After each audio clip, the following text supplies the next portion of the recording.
কই গো গিন্নি, খেতে দেবে তো নাকি? অনেক দেরি হয়ে গেল যে, বাজারে গিয়ে দোকান খুলতে হবে যে। মালতী, মালতী, খাবার নিয়ে এসো তাড়াতাড়ি, আমারও দেরি হয়ে যাচ্ছে।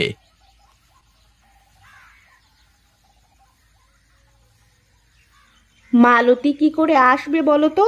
তোমার বউ এখনো ঘুমোচ্ছে। সে কি, এত বেলা পর্যন্ত ঘুমাচ্ছে কেন মালতী? যাই, আমি ডেকে নিয়ে আসি। না না থাক, তুই আর এখন মালতীকে ডাকতে যাস নে। এত বেলা অবধি ঘুমাচ্ছে মানে শরীর খারাপ করতে পারে।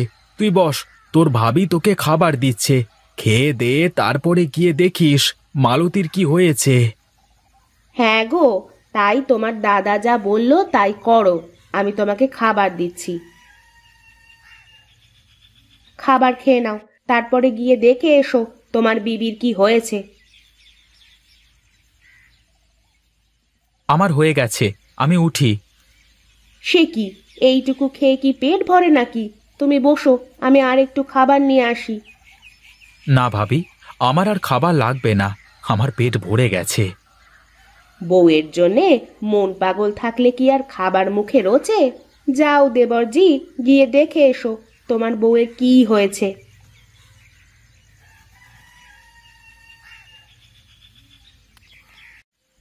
তুমি কি পাগল? আমি এখানে ওর বড় ভাই বসে আছি, আর তুমি এরকম করে বললে? বেচারা ভাই আমার কি লজ্জাটাই না পেয়েছে।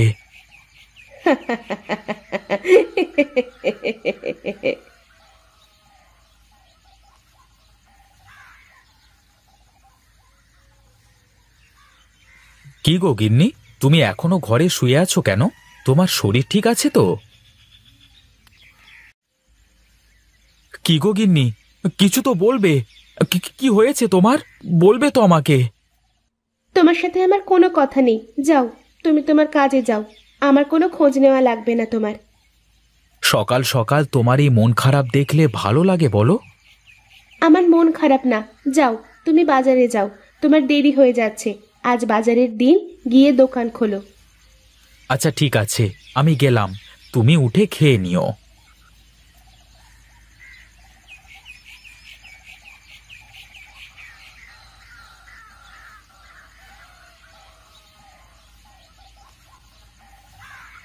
আরে বাবু, আপনি? তা কি মনে করে? কোনো দরকার হলে আমাকে খবর দিতেন, আমি চলে যেতাম। আপনার এত কষ্ট করে আসবার কি দরকার ছিল বলুন তো? আমি না এসে আর কি করব বল?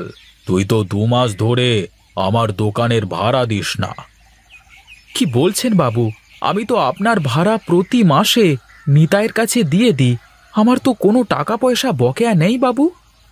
কিন্তু আমার খাতায় তো গত 2 মাসের কোনো ভাড়া ওঠেনি। কি বলছেন বাবু? আমি তো প্রতি মাসের ভাড়া আপনার লোকের কাছে দিয়ে দিয়েছি।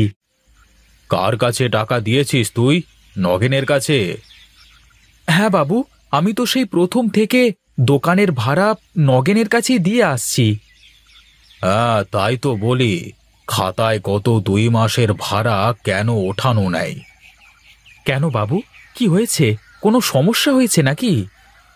হ্যাঁ হ্যাঁ, ঘোর সমস্যা হয়েছে। ওই বেটা আর অনেকগুলো টাকা নিয়ে পালিয়ে গেছে, তার কোনো খোঁজ পাওয়া যাচ্ছে না। তাহলে তো ঘোর বিপদ, বেটা এইভাবে পালিয়ে গেল। পালিয়ে যাবে কোথায় বেটা?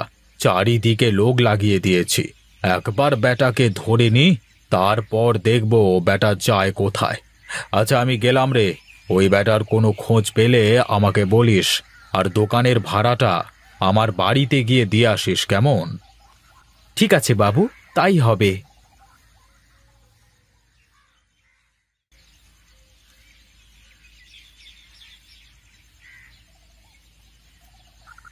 কি রে সুজয়, মহাজন এসেছিল, মনে হলো কি যেন বলে গেলেন? আরে ওই যে মহাজনের একটা লোক আছে না, নিতাই, যে বাজারে দোকানের ভাড়া তোলে, ওই বেটা মহাজনের অনেক টাকা নিয়ে পালিয়েছে, আর বাজারের কারো দোকানের ভাড়া খাতায় তোলেনি গত 2 মাস।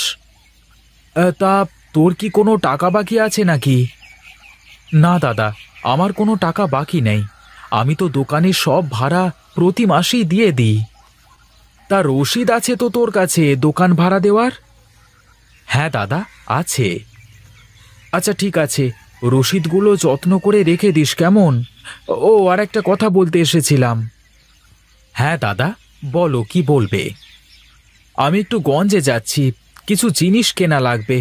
আমার কাছে যা টাকা আছে সব লেগে যাবে আমার কাজে। আজ তো বাজারের শেষ দিন, বাড়িতে বাজার শেষ। তুই আজ বাড়িতে বাজারটা করতে পারবি? আচ্ছা ঠিক আছে, তুই ব্যাগ রেখে যা, আমি বাজার করে নিয়ে যাব ফেরবার সময়। আর আমার দোকানের জন্য কিছু জিনিস লাগবে, তুই একটু নিয়ে আসিস কেমন? এই নে টাকা। আরে টাকা আছে তো তোর কাছে, সব টাকাই তো দিয়ে দিলি, বাজার করবি কি দিয়ে? আজ বাজারের দিন, টুকটাক যা বেচা কেনা হবে তাই দিয়ে বাজার করা যাবে। তুই চিন্তা করিস না, যা তাড়াতাড়ি বাড়ি চলে যা, নইলে ফিরতে আবার রাত হয়ে যাবে তোর। আচ্ছা ঠিক আছে, আমি গেলাম তাহলে।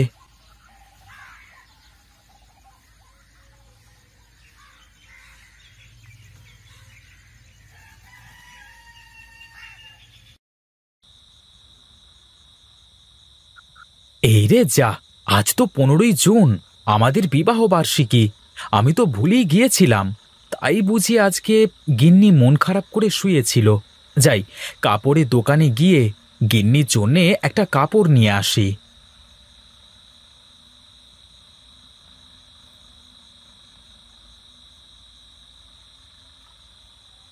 আরে দাদা, তুমি আমার দোকানে কি লাগবে বলো? আমাকে একটা ভালো দেখে লাল শাড়ি দাও দেখি, তোমার ভাবির জন্য। এই নাও দাদা, এই শাড়িটা নাও। একদম খাসা শাড়ি হবে, 2 বছর পরেও রঙের কিচ্ছুটি হবে না। তা কত দেবো দাদা? দাদা, দোকান বন্ধ করে দেব, এখন কোনো দাম দর করছি না। 1300-1400 করে বেচছি, তুমি নিজের লোক, 1000 করে রাখবো। দাদা তো আজ প্রথম আমাকে বাজার করতে বলেছেন, আর আমার কাছে তো 1000 টাকাই আছে। কি করি? গিন্নিও তো আবার মন খারাপ করে বসে আছে। কি এত ভাবছো দাদা? নাও নাও, লস হবে না তোমার। না দাদা, লস লাভের কথা বলছি না, আমার কাছে মাত্র 1000 টাকাই আছে। বাজার করতে হবে আরো। কি করব তাই ভাবছি আমি। হ্যাঁ দাদা, তুমি তো ব্যবসায়ী, ব্যবসার নিয়ম তো জানো। দোকান বন্ধ করবার সময় হয়ে গেছে, না হলে তোমাকে বলতাম টাকাটা পরে দিতে। তুমি এক কাজ করো, আমি শাড়িটা রেখে দেব, কাল দুপুরে নিও, আর টাকা যেদিন পারবে সেদিন দেবে।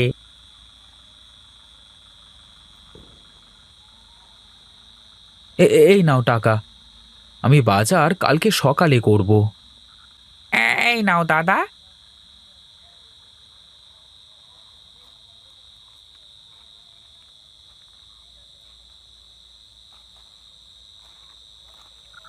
গিন্নি, তোমাকে আর মন খারাপ করে বসে থাকা লাগবে না। এই দেখো, শাড়ি কিনে এনেছি তোমার জন্য। কেন, শাড়ি কিনতে গেলে কেন আবার? আজ এই দিনে আমি তোমাকে বিয়ে করে আমার বাড়িতে নিয়ে এসেছিলাম, তাই একটা শাড়ি কিনে আনলাম তোমার জন্য। তোমার মনে আছে তাহলে? তুমি ভুলে গেছো ভেবে আমি আরো মন খারাপ করে বসে আছি। আরে দেখো তো, আমি কি আর সেই দিনের কথা ভুলতে পারি নাকি? তুমি আমার 5টাও নয় 10টাও নয়, একটা মাত্র বউ। হয়েছে হয়েছে, এখন এসো, খেতে দিই তোমাকে।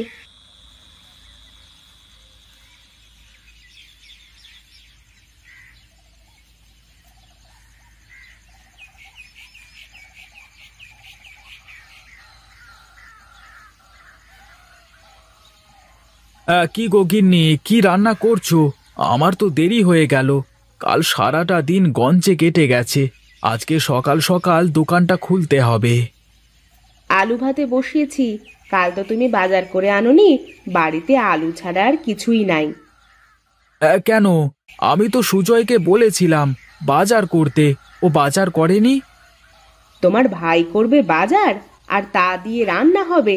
আজ সংসারের এতদিন হয়ে গেল, আজ অবধি বাজার করেনি, আর তুমি কিনা তাকে বলেছো বাজার করতে? আহা গিন্নি, এমন করে বলছো কেন? কাল ও সব টাকা আমাকে দিয়েছিল দোকানে জিনিস কেনবার জন্য, তাই মনে হয় বাজার করতে পারিনি।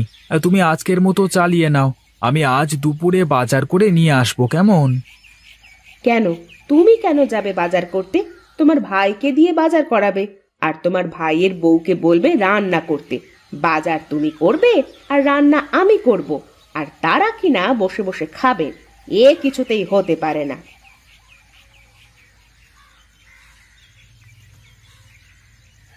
আমাদের নিয়ে এত বড় কথা?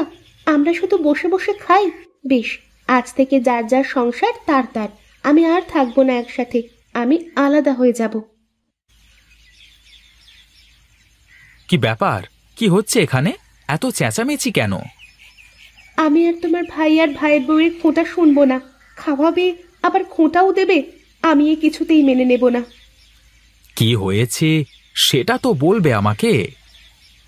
তুই কালকে বাজার করিসনি দেখে মিনতি সেই কথা বলেছে, আর দেখ না মালতী কেমন তিলকে তাল করছে। ও বলছে সে কিনা আলাদা হয়ে যাবে, একসাথে থাকবে না। হ্যাঁ দাদা, ও ঠিক বলেছে। আমাদের এখন আলাদা হয়ে যাওয়ার দরকার। আজ থেকে যার যার সংসার তার তারই থাকবে। আজ থেকে দুই সংসার ভাগ হয়ে গেল।